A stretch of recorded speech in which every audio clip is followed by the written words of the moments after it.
Good morning. We have more singing after the lesson, but Ryan has decided to take a couple different verses from a couple different songs that will be talking about what we talk about in the lesson today. And so I think that I said to him not long ago, I don't know, maybe I said it to Kevin. Kevin was matching up songs really good to the lesson, and I thought, it's really painful for me to do the singing because I know the lesson, like I have the lesson coming and I know what it is, and we're singing these songs that just so perfectly match what we're going to talk about, and I always think, I wish that we could sing those after we talk about it, and it would be, it seemed like it would be fuller. But Ryan did that this morning, so I'm looking forward to that. Don't think we'll only sing a couple verses and then be done singing for today. Good morning, and thank you for coming. I hope that you had a good Thanksgiving, and it's always good to come back after Thanksgiving and see you all. So, and there's lots of family visiting today, and so always we love your people. It's great to see you all and catch up with you. We are currently in Genesis chapter 3, and our key verse today, this is going to be our text, is going to be chapter 3 and verse 6. And if you're writing notes, I like organized notes, so I'll tell you what I'm going to be doing today so you can get ready and put your notes down in the way that they look on my piece of paper anyway. We'll talk about Genesis chapter 3 and verse 6, and there's two big points. So I'll try and be clear about what those two big points are so you can write 1 in all of your notes and then 2 in all of your notes on that. Our text, though, follows. I'm going to start in verse 4 just so that we can have some reminder about where we've come from in the last couple weeks. The serpent said to the woman, "You will not surely die, for God knows that when you eat of it," and he said 3 things to her. Your eyes will be open. That was a lie. I say a lie on here. It is a lie. Ultimately, it's a lie, but it's a half-truth. Remember how it was a half-truth? Because at the very end of chapter 1, it says that the man and the woman were naked and they were not ashamed. And then they ate the fruit. And then in chapter 2, it says, and their eyes were opened, but now they knew that they were naked and they were ashamed. And so he says, the snake says, God knows that when you eat it, your eyes will be open.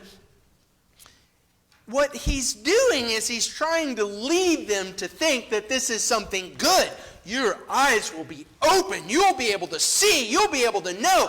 It's true that their eyes were open, but he deceived them. The fact that their eyes were open was not a good thing, ultimately, for their benefit. So God knows in the day that you eat from it, your eyes will be open. You will be like God. Probably another half-truth in that they were able to know good and evil, but this one was a lie in that they already were like God. In Genesis chapter 1 and verses 26 and 27, when God creates the man, and I think the woman is implied in this section, let us make man in our image after our likeness. He created us to be like him, and so the serpent said, if you eat this fruit, you'll be like God. That's a lie because they already were like God. And then finally, you will know good and evil. I think that that's a lie because the emphasis is on the evil. They didn't know what they didn't know. But they ate the fruit and sin entered into the world, and now they have this sense of, oh no, what have we done? Now you know. And so the snake told the truth in that way, but it was a deceit. It was a lie. He wasn't leading them in the way that they should go. And all that is what we've talked about some with the snake, and that'll have something to do with what we're going to talk about today and how the snake works.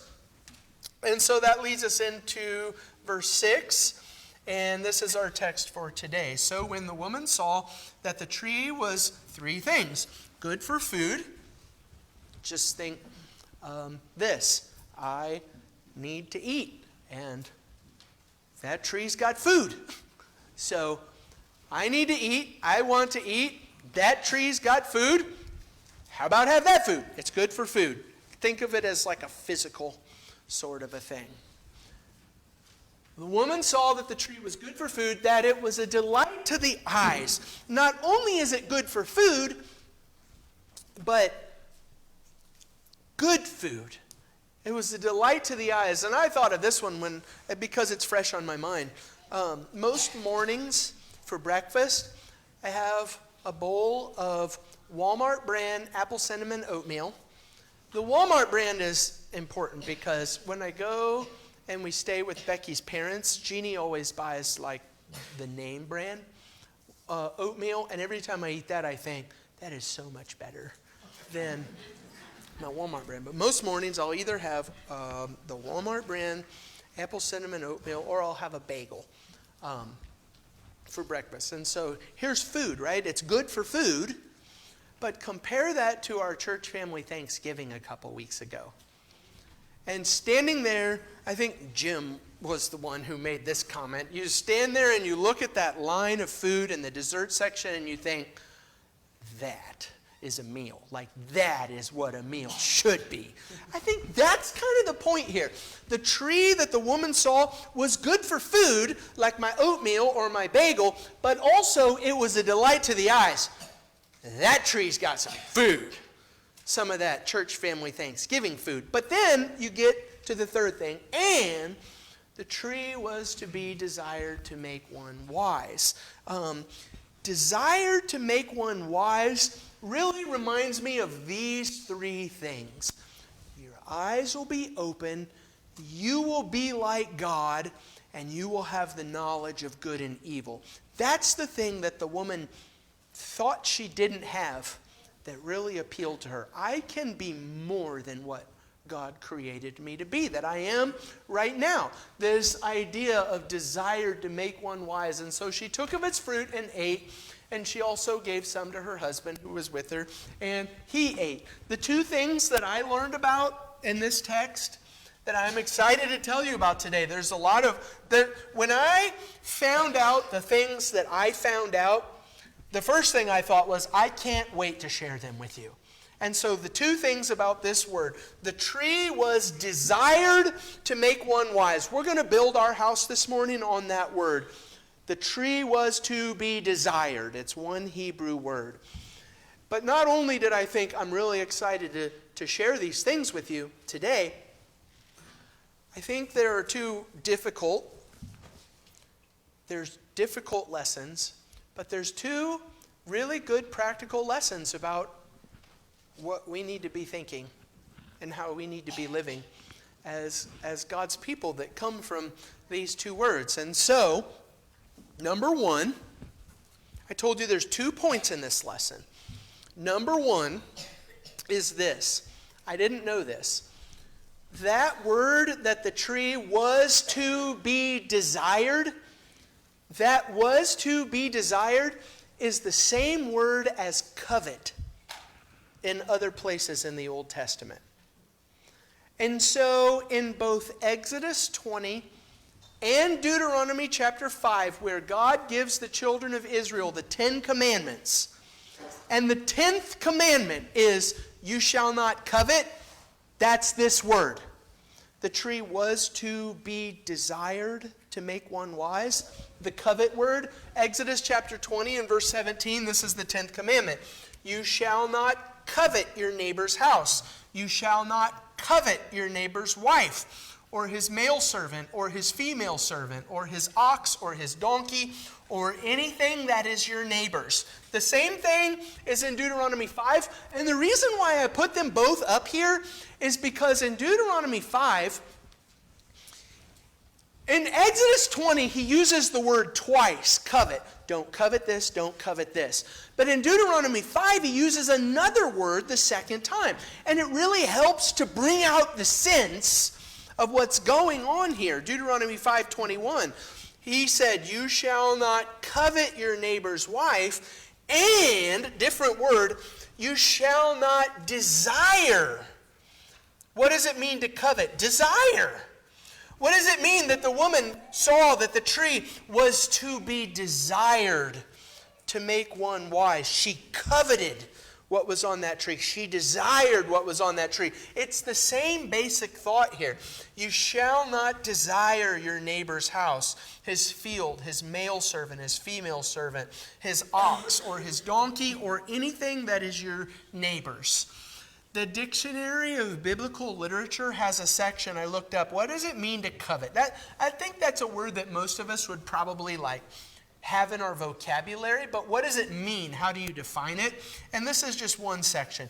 To strongly desire another's possessions. How would you define it? How would you take this concept and put it in your own words, especially in light of the 10th commandment? Don't want something that you have no business wanting. How about that? That's the idea of desire. Don't look at your neighbor's house. It's not yours.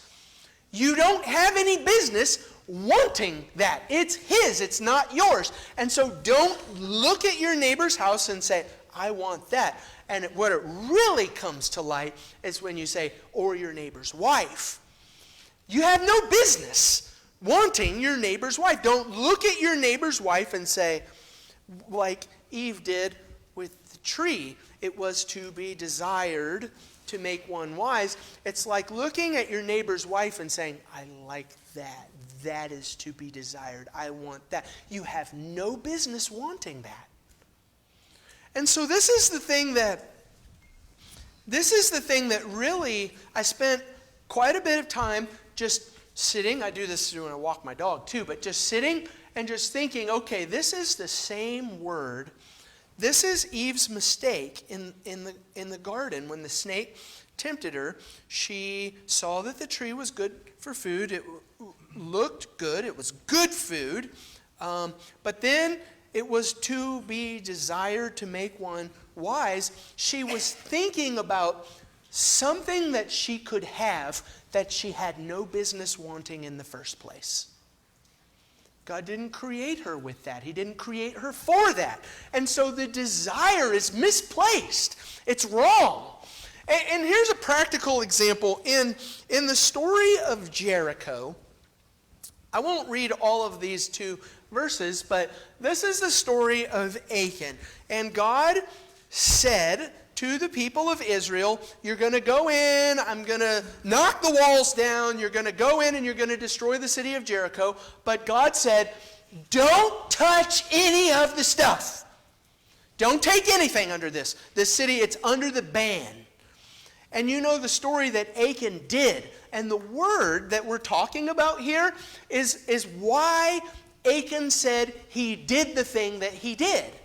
Read the bottom passage down here. Joshua 7:20 and verse 21. Achan answered Joshua, truly, I have sinned against the Lord God of Israel, and this is what I did. When I saw the spoil, a beautiful cloak from Shinar, 200 shekels of silver, and a bar of gold weighing 50 shekels, then I coveted, then I desired.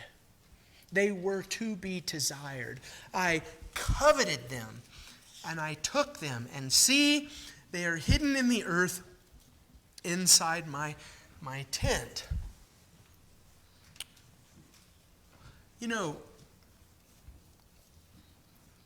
I think about this, and this is point number 1, is I think about what is the mistake that Eve made. Because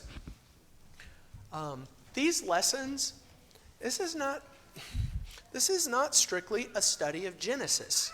The title on these lessons, for all of these lessons, is Principles from Genesis. What is the principle that I'm supposed to take away from this? And the thing that is true for us to learn in how we're going to do the things that God wants us to do and not do the things that God doesn't want us to do. And the first is simply this, point number 1. Don't want things you have no business wanting. And this is where I'll say, I'm not entirely sure that I know how to say to do this.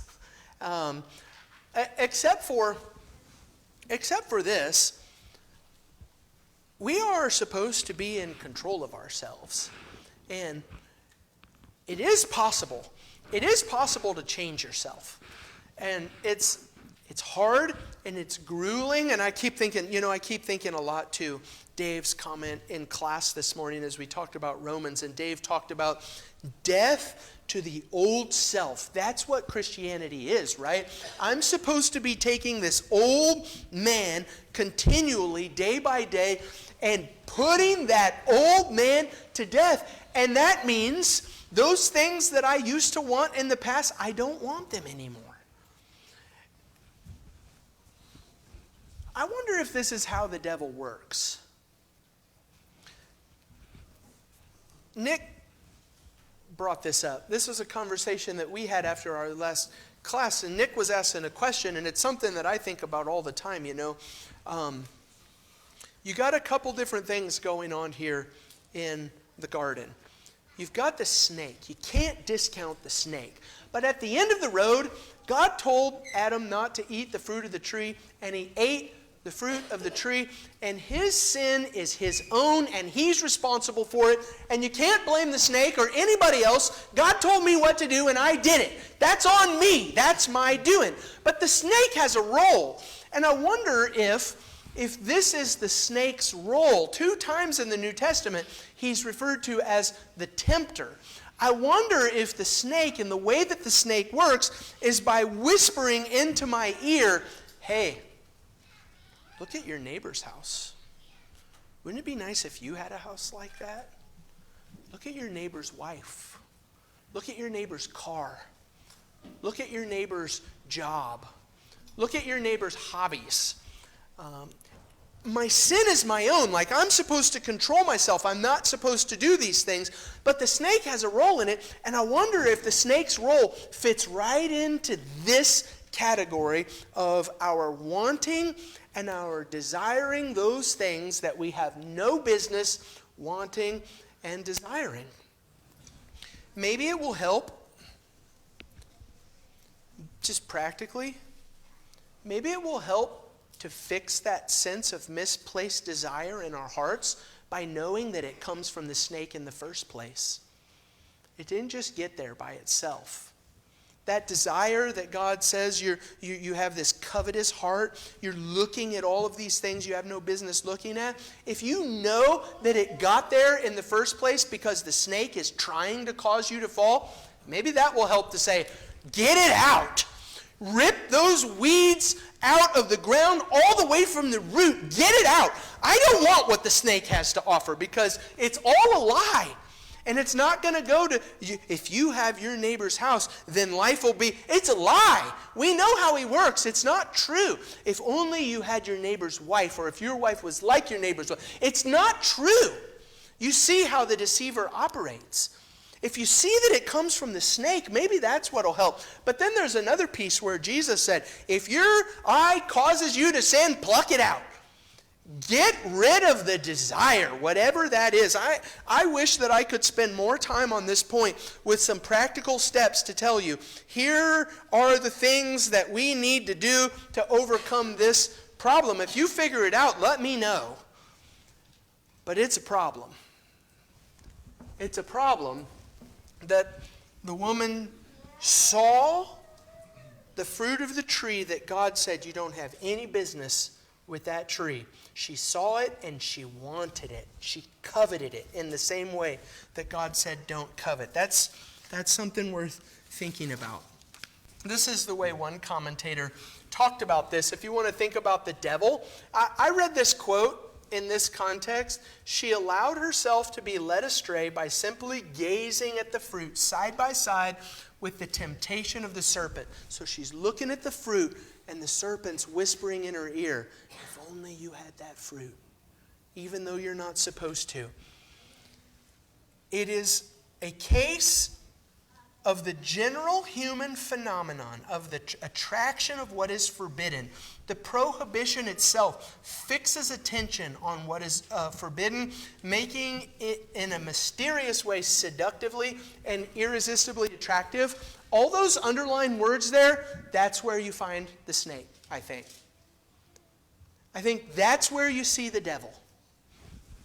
The general human phenomenon. Why is this true across all humanity, for all people, that we look at something that we have no business wanting and we want it anyway?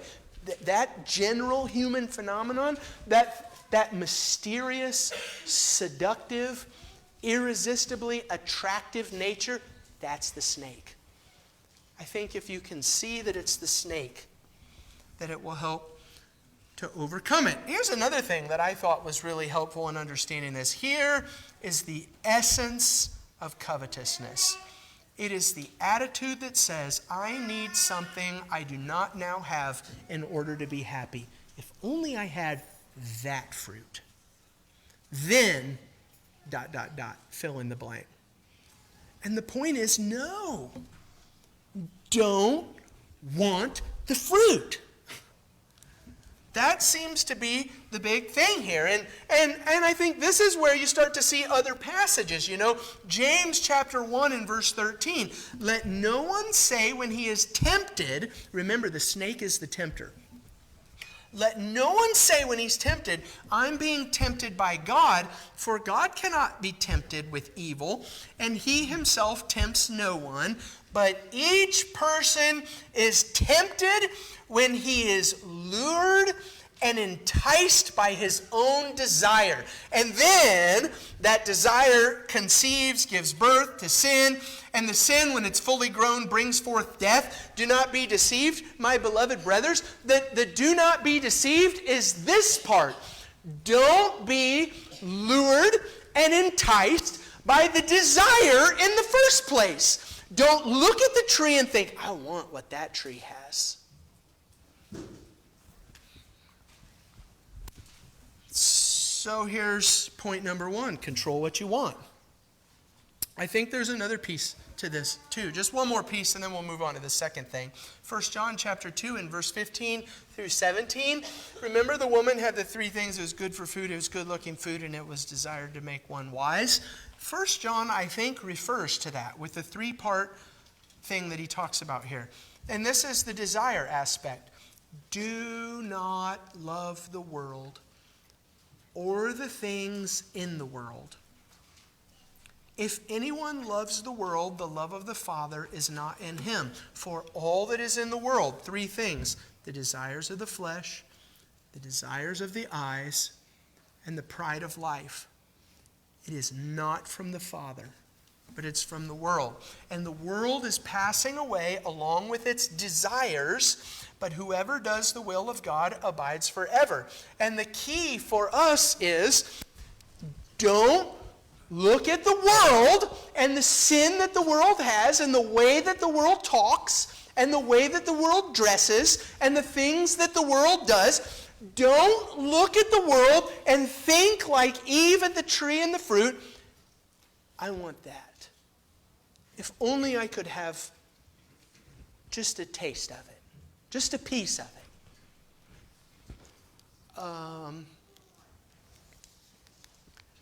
I don't think that I could move on past this point with at least mentioning this thing. You know, that's why my kids are not allowed to have social media. It's one of the main problems with social media, especially, you know, I know they sneak it. They think they're clever, but they're not. And so I sneak it every once in a while, and I especially come down hard on Lily. Because what is the worst possible thing you can imagine sticking into the heart and the mind of a teenage girl and all that it means to be a teenage girl? I wish I looked like that. I wish I had that. I wish I could dress like that. I wish I could go do that. That's the snake. Recognize the snake for what he is and how he operates. He's not a little red demon with horns and fire and a tail and a pitchfork. He causes us to be tempted to want those things that we have no business wanting in the first place. And you got to see it. That's it. Okay, so that's point number 1. Control what you want. Number 2. This one is really interesting. And this is one I think that's going to take some adjusting in our hearts and our minds as we think about it. But point number 2 is to fix your heart on things that are good. I don't just say, don't want that. What I do is I say, want that. Look at what God has given. And you know something I've never seen? This is the thing I'm most excited to share with you in this lesson. Because I've never seen this before in the text. In Genesis chapter 2, long before the snake and the temptation, look at this word. That word was to be desired. The word is used earlier in Genesis. Exact same word. The Lord God planted a garden in Eden in the east, and there he put the man whom he had formed.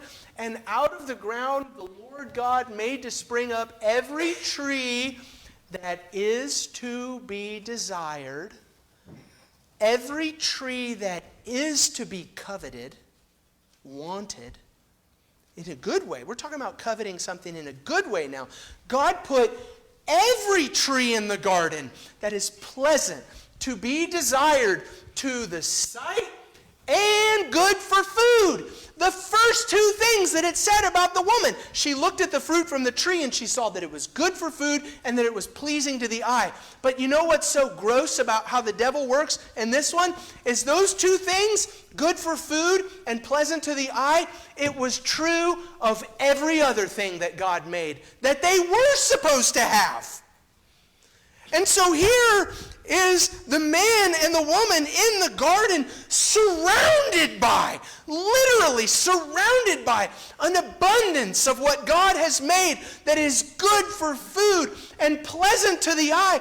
God set Adam and Eve in the church family Thanksgiving dinner. It's all there to be enjoyed. And the snake said, but only if you could have that one.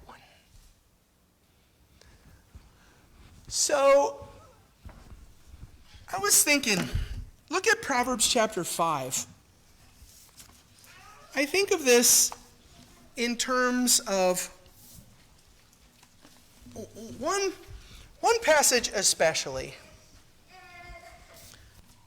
Whenever I talk with people in a context of marriage, and this is people, this pre-marriage stuff. You're getting ready to be married. Here's something to think about. This is in marriage stuff. You know, I don't talk about this an awful lot because, well, it's just uncomfortable to talk about. And it's probably my flaw that we don't point to this more often. But, you know, we've got a plague in our world right now, and it's pornography. And it's everywhere, and we've all got it in our pockets right now. That's maybe the worst part of the plague, is that it's not like the forbidden fruit is over there and we got to go over there to get it. It's like right here in my pocket. And so whatever the aspect is that you're thinking of with your marriage, you know, the Bible said something about this. Look at Proverbs chapter 5. Husbands, I'm talking to you especially right now. Proverbs chapter 5 and verse 1, my son, be attentive to my wisdom, incline your ear to my understanding, that you may keep discretion, and your lips may guard knowledge. For the lips of a forbidden woman drip honey, and her speech is smoother than oil. That's the snake. That's it. That's the desiring, that she's the forbidden woman. But she drips honey. It looks good. It sounds good. She's drawing your attention away to something that you have no business wanting in the first place. Verse 4, but in the end she is bitter as wormwood, sharp as a two-edged sword. Her feet go down to death. Her steps follow the path to Sheol. It's Eden and the fruit all over again. Men, the forbidden woman. And that doesn't just mean the woman sitting next to you. It means the woman on your cell phone also. And so, look at verse 15. Especially starting in verse 15. Remember how God put Adam and Eve in the garden and surrounded them with every good thing. If you're married to a woman right now, one of the ways out of this trap, one of the things to do is to look at the fruit of the trees all around you that are good, that are desired to be coveted after. That's your own wife. And that's what Proverbs says in verse 15. Drink water from your own cistern, flowing water from your own well. Should your springs be scattered abroad, streams of water in the streets, let them be for yourself alone and not for strangers with you. Let your fountain be blessed, and rejoice in the wife of your youth, a lovely deer, a graceful doe. Let her breast fill you at all times with delight. Be intoxicated always in her love. Why should you be intoxicated, my son, with a forbidden woman? Don't look at the tree that you're not supposed to eat from. Look at the tree that's good for food and a delight to the eyes that God gave you to enjoy. And you know what? This does not only go for men.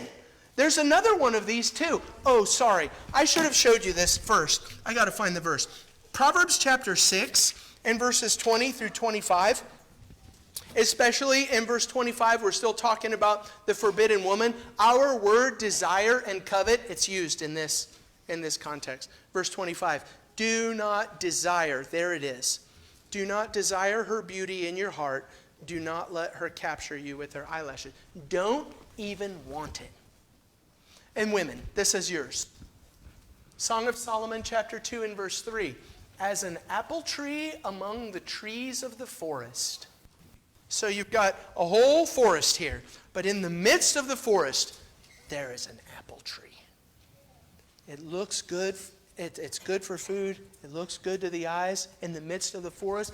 As an apple tree among the trees of the forest, so is my beloved among the young men with great delight, desire, covetousness. There's our word.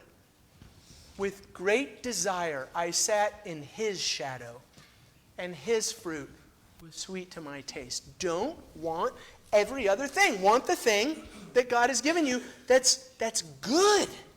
And it's there. Focus your attention on those things that we're supposed to want. And that leads me to the song that we're going to sing for the invitation, Psalm 119. If you'll turn over there with me, I didn't have enough room on the screen to put this whole thing up there. I'll remind you, as we wind this whole thing down, that this lesson and what we learned, the principle that we learned from the woman in the garden, there's two main principles. Number one, don't want what you have no business wanting. Number two, want the goodness that you have. And it doesn't just apply to your husband or to your wife, but to every aspect of your life. And especially Psalm 19 and starting in verse 7.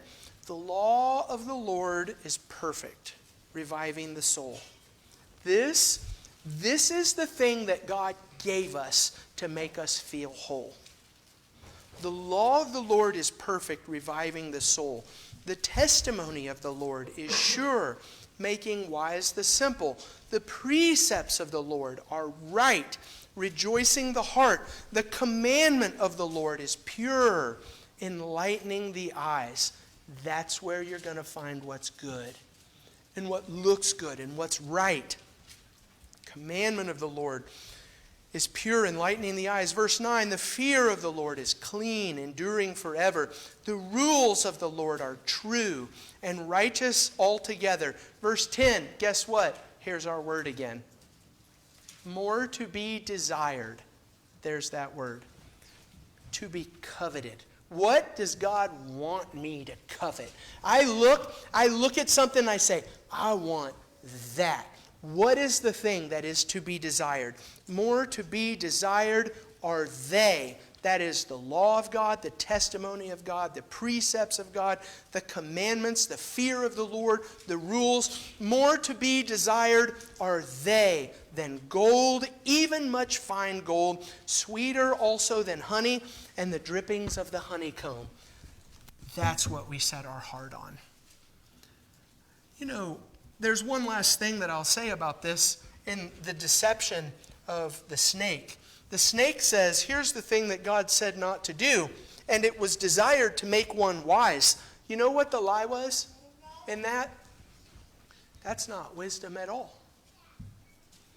All throughout Proverbs, and especially Proverbs, but also in Ecclesiastes, what is wisdom? Wisdom begins with the fear of the Lord. The tree, and what the snake said is, look at that tree, you're not allowed to have that. That's desired to make one wise. If Eve had been on her game, what she would have said is, no, that's not wise. What's wise is to serve God and to do his commandments. That's how I'm going to get what you're tempting me with. And so, here's our text this morning. When the woman saw that the tree was good for food, that it was a delight to the eyes, and that the tree was to be desired to make one wise, she took of its fruit and ate, and she also gave some to her husband who was with her, and he ate. Let's do this today. Let's control what we want, and let's set our hearts on things that are good.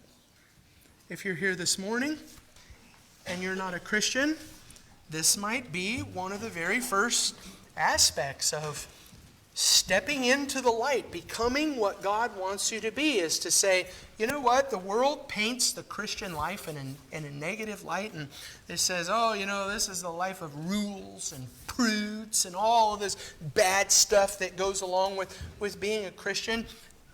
This is probably the lesson that you need to take away if you're at this stage, and to say, that's the snake. It's the snake saying those things. The Christian life, to come to God in faith in Jesus and to step and to live in his grace, that is where wisdom and goodness is. And if you believe that Jesus is the Son of God, you're ready to turn away, to repent of the sin that separated you from God in the first place, to take that old dead man of sin and to bury him in the waters of baptism, coming up out of the grave to walk in newness of life, to set your heart on those things that are good and right. If you know what you need to do, and we can help you with that today, come forward as together we stand and sing the invitation song.